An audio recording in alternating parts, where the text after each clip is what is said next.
can Twitter really be a free platform until Miles Guo?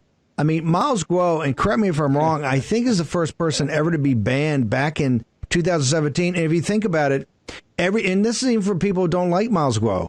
If you look at what Miles Guo has told the American people about the CCP, if you look at everything he said about the virus, all the information he's put out, should the next person that gets back on Twitter, should it be Miles Guo? Should Elon Musk and his team focus on Miles Guo and to let Miles Guo have his Twitter account back, which was, I think, the first guy ever permanently banned back in 2016 or 2017. Prince, I want to go to you first and then to Nicole. Thank you so much, Mr. Bannon. And I think that is a great question. But first of all, I would like to say, in my personal opinion, that Twitter is a ship.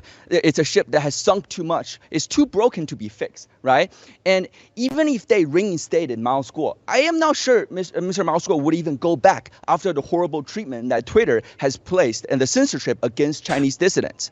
And, the Stanford Cyber Institute actually did a study that from 2017 to 2020, Mr. Miles Guo was the most attacked person on the entire internet across 6 billion people worldwide. And that was data from 2020. So we're now here at 2022. Miles Guo is the biggest truth teller to the entire world because he was the first one who exposed to America what the Chinese Communist Party is doing here. And he laid out pretty simple, right? He said, look, we used to fight with rocks, fists, right? Then there was rocket, then was guns. Now the CCP is waging an unrestricted warfare. And primary among those is media infiltration.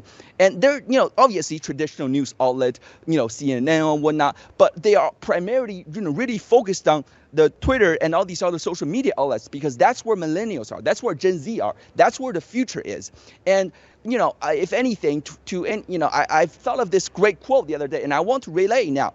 A man who only consumes fast food, right, might become fat and obese. Yeah. But a man who only consumes mainstream media is going to become arrogant yet ignorant. So that is my answer to you. Thank you, Steve. By the way, Prince, I agree 100%. I mean, I've never had an account on Twitter, and we will never go back on the war or anything like that. We're 100% Getter. The Getter interaction, the community we built in Getter, our followers in Getter are too special. I don't want to get into the toxic environment.